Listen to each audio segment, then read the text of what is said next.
Good morning student, my name is Harpreet Singh. I am lecturer of mechanical engineering department. ਸਾਡਾ subject ਚੱਲ ਰਿਹਾ term theory of machine. ਅੱਜ ਆਪਾਂ next ਕਰਾਂਗੇ objective type question ਕਰਾਂਗੇ gear ਦੇ, ਠੀਕ ਹੈ, ਗੇਅਰ ਚੈਪਟਰ ਦੇ।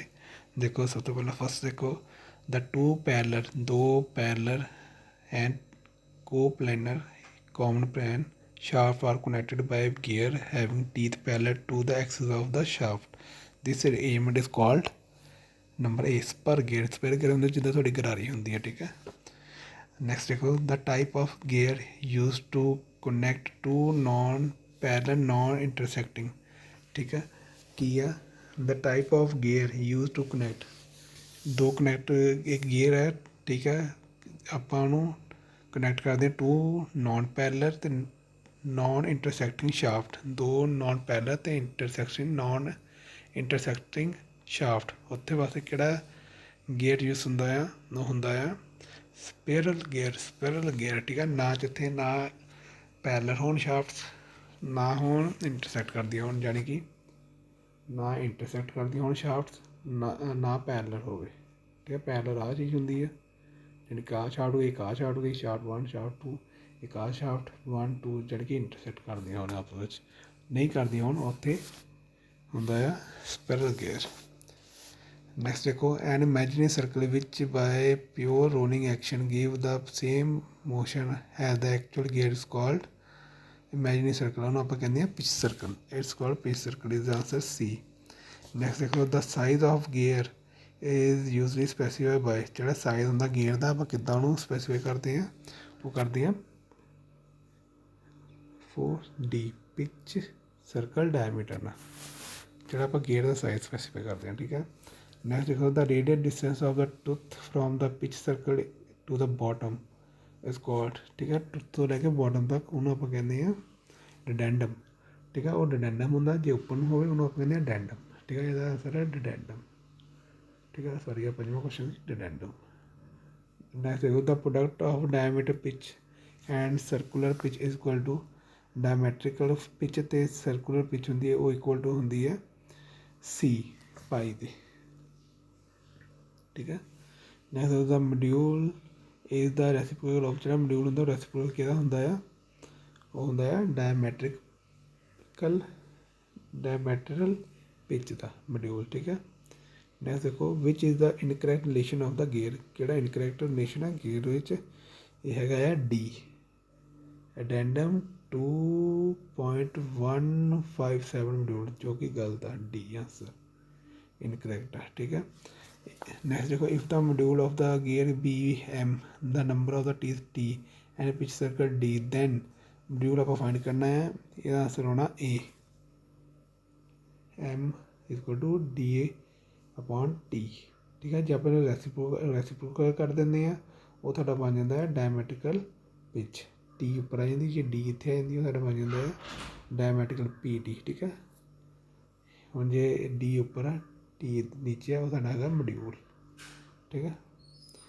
ਅੱਗੇ ਕੀ ਮੀਟਰ ਗੇਅਰ ਆ ਯੂਜ਼ਫੁਲ, ਮੀਟਰ ਗੇਅਰ ਕਿਸ ਵਾਸਤੇ ਯੂਜ਼ ਹੁੰਦੇ ਆ, ਬੀ ਇਕੁਅਲ ਸਪੀਡ ਵਾਸਤੇ ਮੀਟਰ ਗੇਅਰ ਯੂਜ਼ ਕਰਦੇ ਆ। The condition of correct gearing is, correct gearing ਦੀ ਕੀ ਕੰਡੀਸ਼ਨ ਆ, C common normal to the pitch surface cut the line of the centre at the fix point, ਠੀਕ ਹੈ। Next ਦੇਖੋ, law of gearing is satisfy if, law of gearing ਕਿੱਦਾਂ satisfy ਹੁੰਦੀ ਹੈ, common normal at the point of contact passing through the pitch point on the line joining the center of the rotation, its answer B. Next देखो, involved profile is referred to cycloidal because B, only one curve is required to cut, ठीक है। Next देखो, the contact ratio for gear is, contact ratio of gear की होंदा है greater than 1, contact ratio greater than 1, C answer. Next देखो, the maximum length of the arc of contact two mating gears in order to avoid interference is, भी याद रखना फॉर्मूले है R plus R tan alpha, small R की pitch circle radius of pinion R की pitch circle radius of the driver, pi की pressure angle. Next देखो 16वां, when the addendum on pinion and wheel is such that the path of approach and path of recess are half of their maximum possible value, then the length of the path contact is given by a r plus r sin pi upon 2। ठीक है। Next देखो 17वां, interference can be avoided in involute gear with 20-degree pressure angle by using more than 20 teeth। ਉਹਨੂੰ ਆਪਾਂ avoid ਕਰ ਸਕਦੇ ਹਾਂ। ਠੀਕ ਹੈ। ਉਹ ਜਿੱਥੇ 20 ਤੋਂ ਜ਼ਿਆਦਾ ਟੀਥ ਯੂਜ਼ ਹੋਣ, ਟੀਥ ਮਤਲਬ ਕੋਈ ਗਰਾਰੀ ਹੈ, ਤੁਹਾਡੀ ਜਿਹੜੀ ਗਰਾਰੀ ਹੁੰਦੀ ਹੈ ਇੱਦਾਂ, ਠੀਕ ਹੈ, ਸਰਕਲ ਆ ਗਰਾਰੀਆਂ ਹੁੰਦੀਆਂ ਜਿਹੜੀਆਂ, ਆਹ ਟੀਥ ਹੁੰਦੇ ਆ। ਠੀਕ ਹੈ, ਟੀਥ।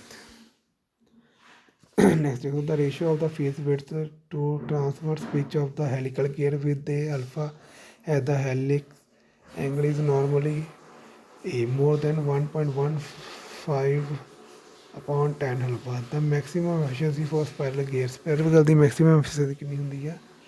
cos C।